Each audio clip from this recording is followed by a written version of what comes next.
Okay, so I'm going to solve another problem, which is called decode string. This is a pretty, I would say, interesting problem. It's nice to solve. Um, the companies that ask it, Bloomberg has asked it quite a lot in the last 6 months. So they have asked it 12 times. Oracle has asked it 7 times. Apple has asked it 5 times. TikTok 7. So yeah. Okay, so let's read the problem statement first. Well, by the way, I also, as you can see here, I previously solved it. So right now I'm just going to walk through my solution and explain it and code it again from scratch. So the problem statement is as follows. Given an encoded string, return its decoded string.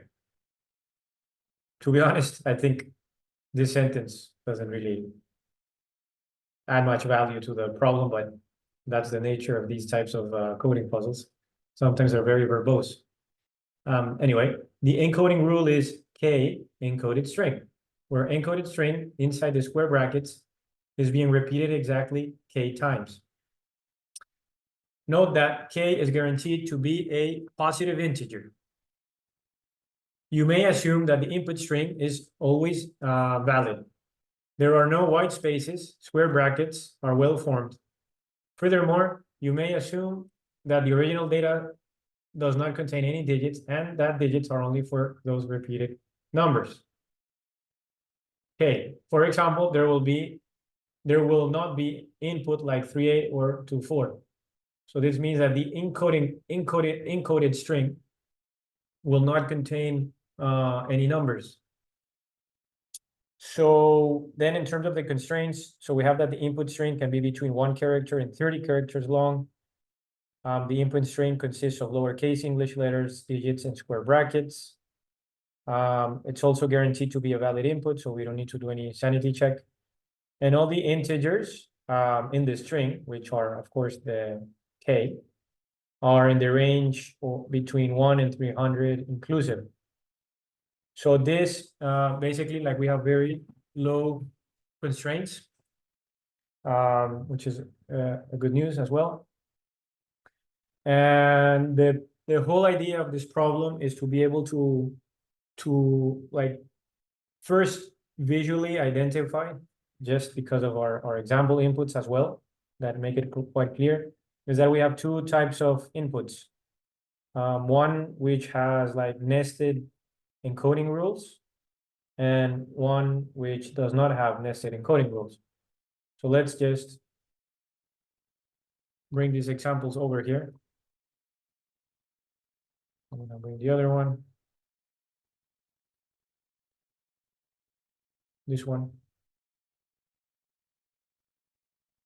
Okay, so this one here, we can see as nested, so I'm gonna do the usual spacing thing, just to space things out. It's more pleasing to the eye. And I'm gonna do the same with this guy here.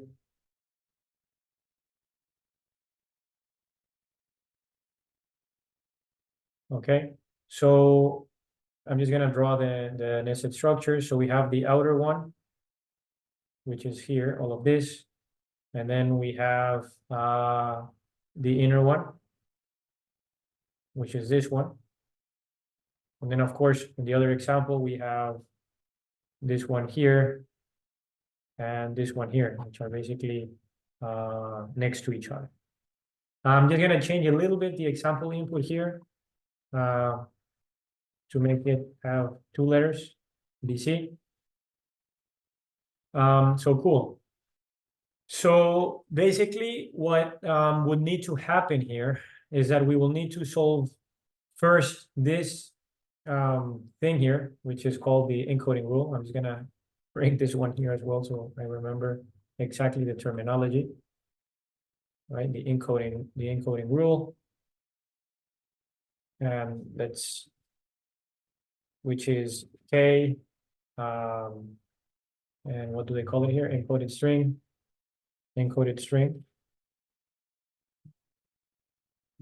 Okay, perfect. And then we have, I'm just gonna make it small here. So we have this encoding rule that is nested, right? So the first thing that we need to do is solve all the nested encoding rules and work our way up to like the parent one, right? Which is highlighted in blue. So it's something, right? So we have to basically work from the inside outwards, right? Kind of like like an onion, all the layers. So how is that gonna look like? So if we copy this down, like after this one is solved, this will become basically BC, right? And it's because we need to repeat this encoded string by k times, right? And in this case, we have k equals 2. I'm just gonna write here k, so we can have it as a reference, right? So then, of course, BC repeated 2 times is BC, right? So then this will be our new string. Keep the spaces here. And then we have to do the same operation, right? Then we have to take this new encoded string and repeat it 3 times, right? So then the final answer will be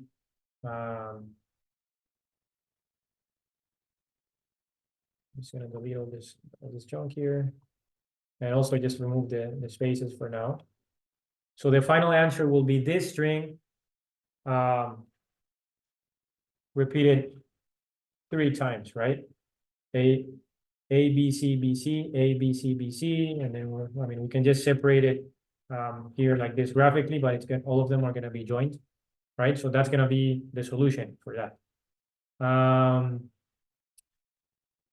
So what we're basically the process that we are doing now, like this, obviously, since it's like a sub problem, right? We're solving a sub problem, which is this nested encoded string. In order to reach this final answer, this is very typical in recursive problems, right? So for example, like if we Google Fibonacci sequence recursion, and for example, we come, for example, here, what's happening is that to compute the Fibonacci sequence, we first need to know the previous computation, right? In order to compute like the new computation, or to calculate the new value. And the last Fibonacci number, right? It's equal to the sequences of the previous computations. And that's also similar to the factorial. So let's say factorial, or that's another example, factorial recursion. So here actually it's illustrated more clearly. So we see, for example, this is the factorial. So for example, factorial 5, it equals 4 times 3 times 2 times 1, right? So again, we need the previous computations, as we can see here, right? And then the final answer is 120.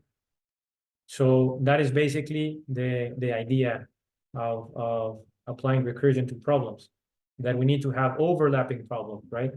So for example, recursion, let's see, overlapping problems. Yeah, I mean, there's more examples here. Again, using a lot of the Fibonacci examples, as I was mentioning before. Okay, so I think that's the main idea.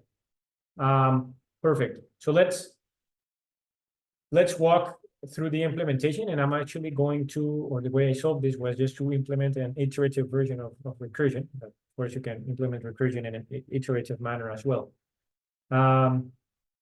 So let's walk through this example really quick. So I'm gonna have this here. I'm gonna just make it a little smaller, perhaps. Okay. So what we're gonna do is that we're gonna iterate through the string, right? And while we iterate through the string, we're gonna push each character to this stack until we reach a closing bracket. Okay. And why? Because when we when we reach a closing bracket, we know that we basically reached the end of an encoding rule, right? So for example, here. And that's basically going to solve to find all the nested encoding rules. So for example, in the case of this, in the first iteration, we will have 3 push to the stack. Then we will have this opening bracket. Then we will have the A pushed here. Then we will have the 2.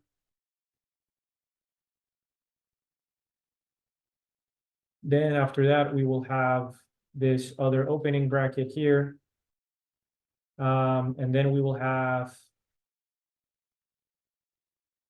B and C. Oh, I'm running out of space, actually. See if I can move this here. Then I will have here B. Then I will have here C, right? Until basically our index, right, in the array is at this point, right, which is the second to last index here. And then at that point, we will no longer add all the elements to the stack, right? So now when we reach that point, we need to create these encoded or decode these encoded strings, right? This B and C, to basically create this, duplicate them twice. So BC, BC. So the way that's going to work is that we will have, we will have like some variable, for example, decoded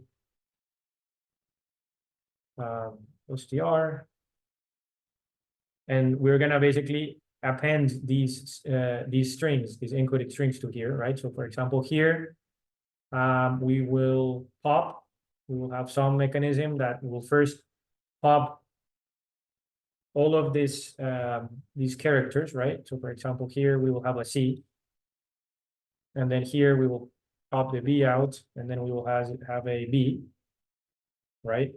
C and B. And then after that, we will pop this one out as well, pop it from the stack.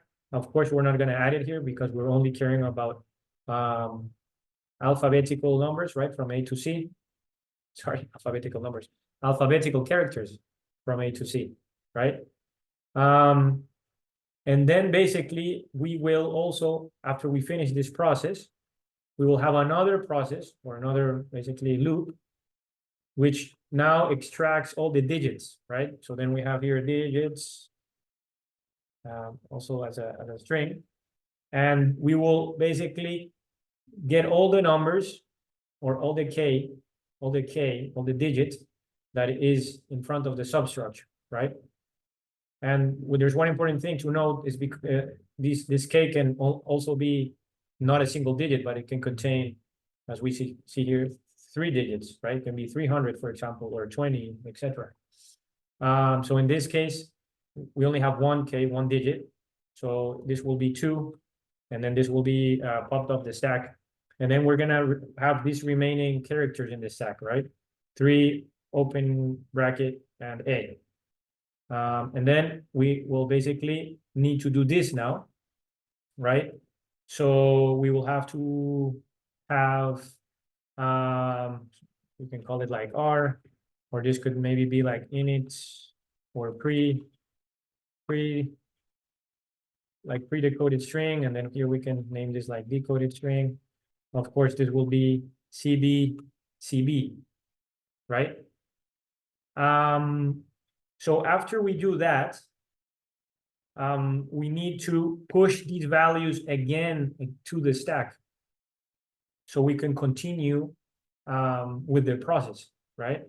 We need to basically, what this will do is actually produce something like this, right? Like amend that substructure to the parent structure, right? One important thing to notice here is that these are reversed, right? They're CB, not BC.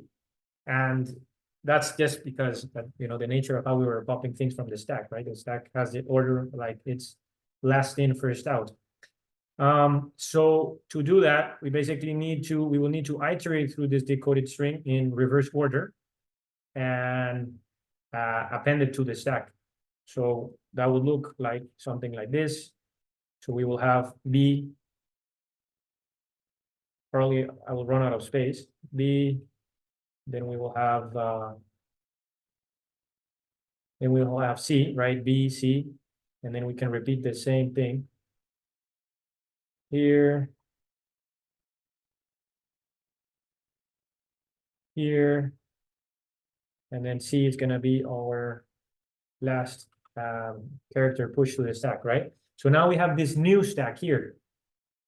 And of course, since we were previously in this, at this index, once all this operation finishes, we will have our for loop then move to the last index, and we will repeat the process, right?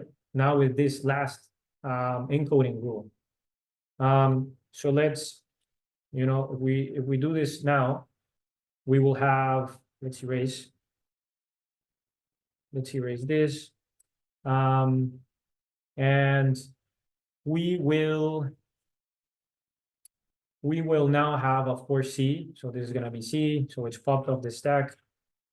And then we're going to have B, right? And then we pop it off the stack. And then we have C. Then it was popped off the stack. Then we have B, which is then popped off the stack, right? And then we have A, which is, of course, going to be popped off the stack as well. This is also popped, but not added to our pre-decoded string. And then we have our 3 left, which is our K, right? So this is popped off the stack. So now we have an empty stack. There's nothing. And then our decoded string will become this 3 times, right? 1, 2, and 3. But now we need to do the same thing. So now we can use the same stack, which is now empty, and then we traverse this decoded string in reverse order, right? So let's have some start here. So traverse decoded string in reverse order and add to stack. Okay, and I'm just gonna have this here. You can even like put this here as well. And at the end of the day, like we're gonna have then this, right? A, B, C, so we're gonna have the same expected output. So I'm not gonna like represent it here in the stack because it's kind of cumbersome, but this is the main point. So I'm gonna go ahead and implement all of this that we spoke about. So the first thing that we will need is our stack. Initialize it as an empty array. Then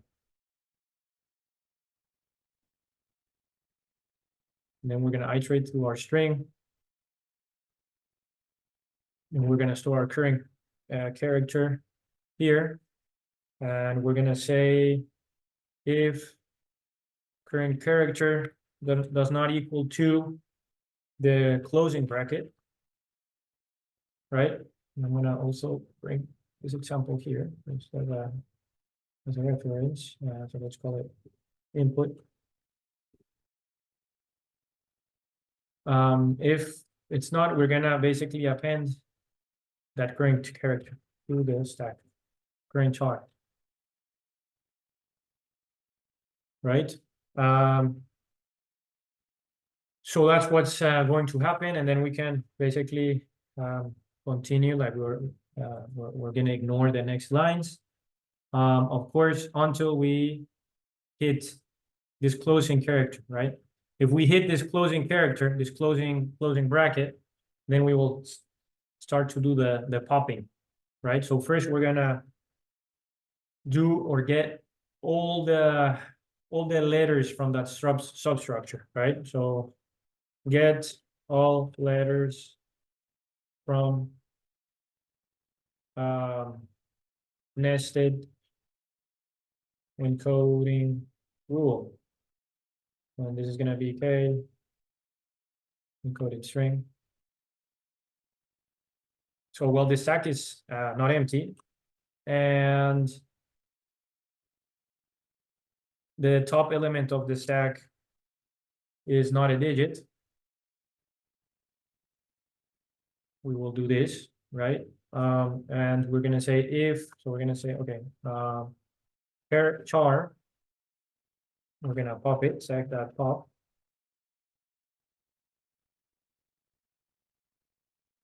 So if the char does not equal the opening bracket, right, we will append it to our letters, right, to our letters, which what we named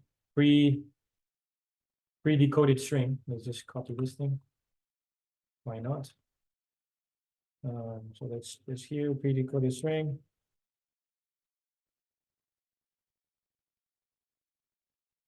We're going to say here, continue.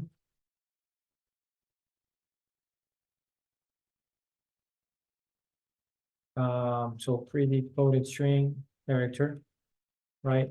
And let me also use the same one here, BC. Yeah, BC. Okay, perfect. So basically, after this is done, our stack will now look something, or it should look something like this. Oh my God, I'll send this thing again by mistake. So our stack should be looking like this, basically, like this.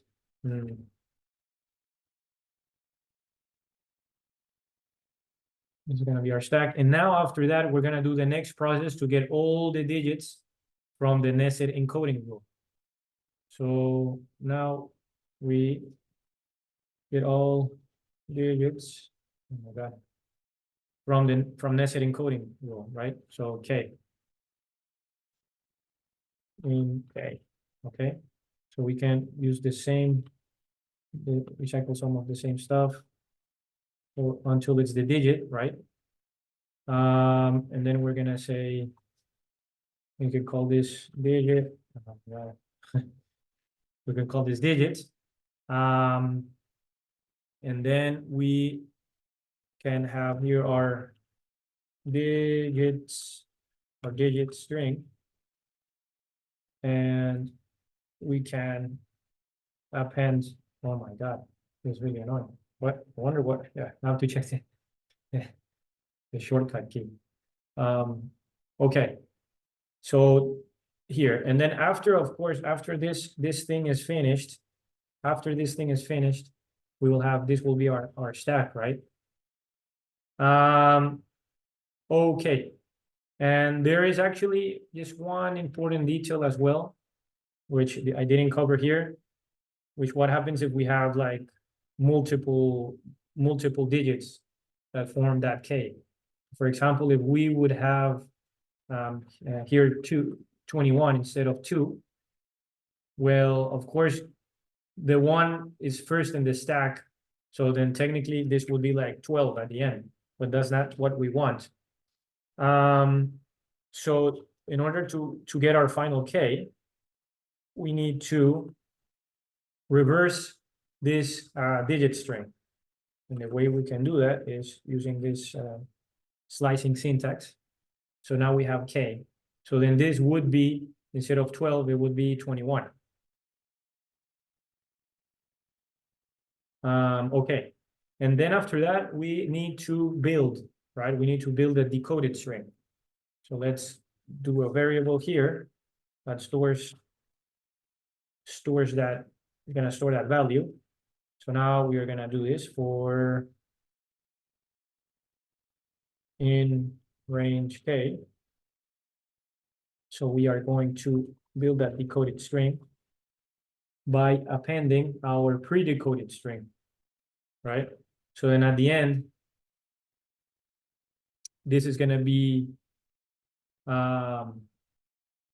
CB, right? So decoding string at the end will be CB, CB, right? As we saw here, CB, CB. And then after that, we need to traverse this thing in reverse order and add it to the stack. So that's the final operation we'll have to do. So for, we can say J in range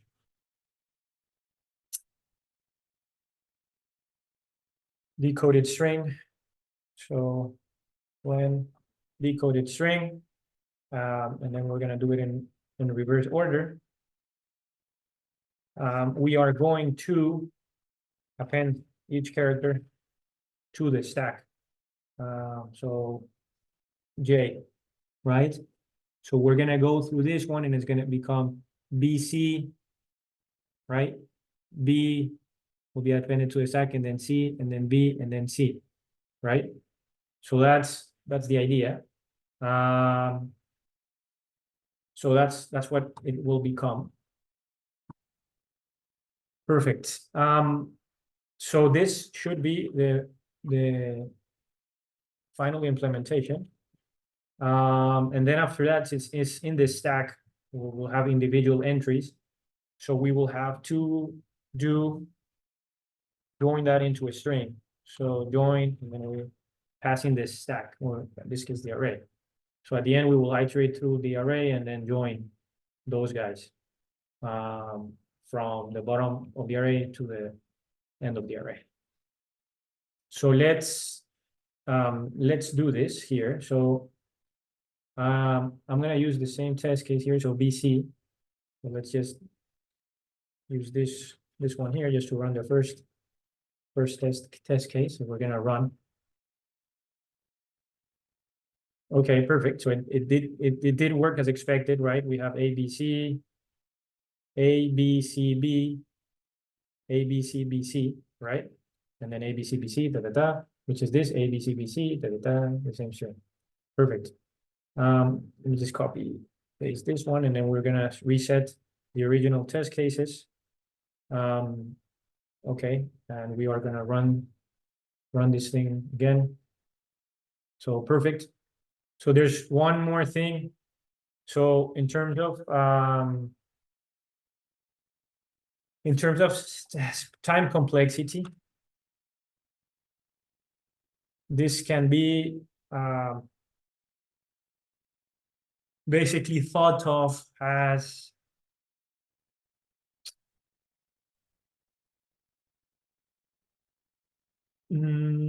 so we can have a big O of max, can have max K to the power of count K, so the number of integers, times n, okay? And here, for example, so the max K will be the maximum value of K, right? So for example, in this case, if we take this as input, the maximum value of the integer in this string will be 3, right? So this will basically be max value of integer K. And then we will have the count K.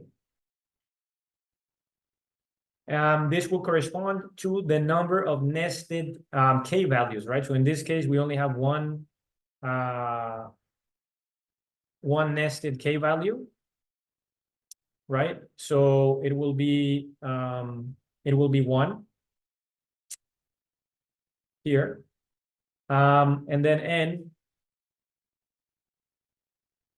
Okay, oops, wait, but let me just put here not of nested K values. And then here we will have n. And then n is basically the max string, the maximum string count, right? And we see that, for example, here BC is composed of 2, right? So 2 Yeah, well, 2 characters, right? So then that's basically gonna be our upper bound. So we're always getting the of course worst case, right? So that's basically the explanation, which is not such a bad time complexity. We have quite a small inputs, so this solution will pass or should pass. And then in terms of our space complexity,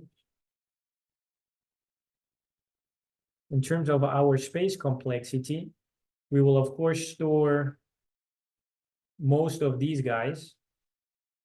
So I'm not sure if it's going to be n times, right? Or n minus 1, because actually we never store any closing bracket. How would that be? Well, okay, let's just leave it at n. And then of course we're storing these guys, so it will be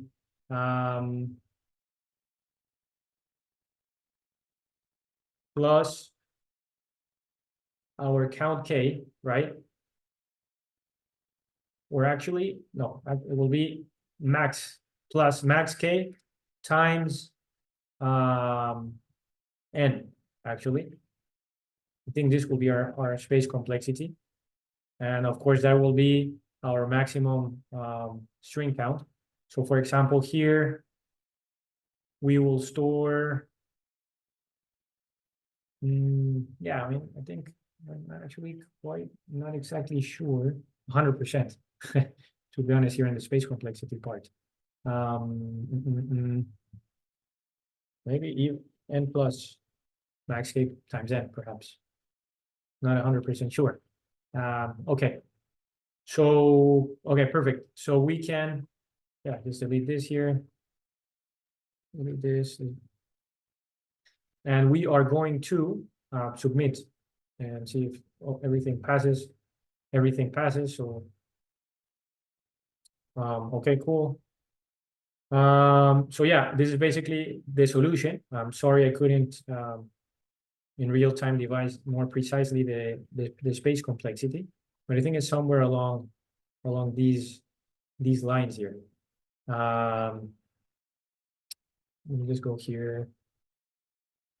We are storing this C